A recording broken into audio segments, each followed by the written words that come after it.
సరదాగా మాట్లాడుకుందాం.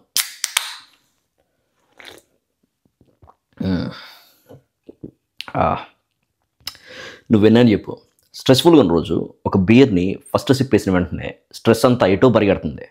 అలాంటి స్ట్రెస్ బస్టర్ అయిన బీర్ని ఎలా తాగాలి? బీర్ని మంచిగా ఎంజాయ్ చేస్తూ తాగడానికి నేను 3 రూల్స్ చెప్తా, కుదిరితే ఫాలో అవ్వు.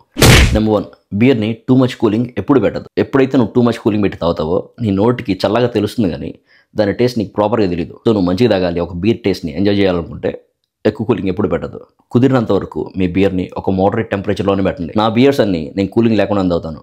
రూల్ నెంబర్ 2, నువ్వు నాలాగా ఒక బీర్తో ఆపేస్తావు అనుకుంటే నువ్వు క్యాన్లో ఆర్ బాటిల్లో తాగొచ్చు. బట్ నువ్వు మోర్ దెన్ 1 or 2 తాగుతావు అనుకుంటే ఆల్వేస్ గ్లాస్లో పోయి. ఆ గ్లాస్లో పోయడం కూడా ఫోమ్ రాకుండా ఇలా పోయొద్దు, ఫోమ్ వచ్చేలాగా ఇలా పోయి. నువ్వు ఎప్పుడైతే బీర్ని ఇలా పోస్తున్నావో దాంట్లో ఉన్న గ్యాస్ మొత్తం వెళ్ళిపోతుంది. సో నీకు బ్లోటింగ్ ఇష్యూస్ రావు. పర్టికులర్గా నీకు గ్యాస్తో ఏదైనా ప్రాబ్లమ్స్ ఉంటే ఇలా తాగినప్పుడు నీకు ఏ ప్రాబ్లమ్స్ ఉండవు. అండ్ మోస్ట్ ఆఫ్ ద బార్స్లో అండ్ రెస్టారెంట్స్లో ఇలాగే బీర్ని పోసిస్తారు. రూల్ నెంబర్ 3, ఆంబో తావ మీదకి వెళ్ళినట్టు ఆత్రంగా ఫినిష్ చేయొద్దు.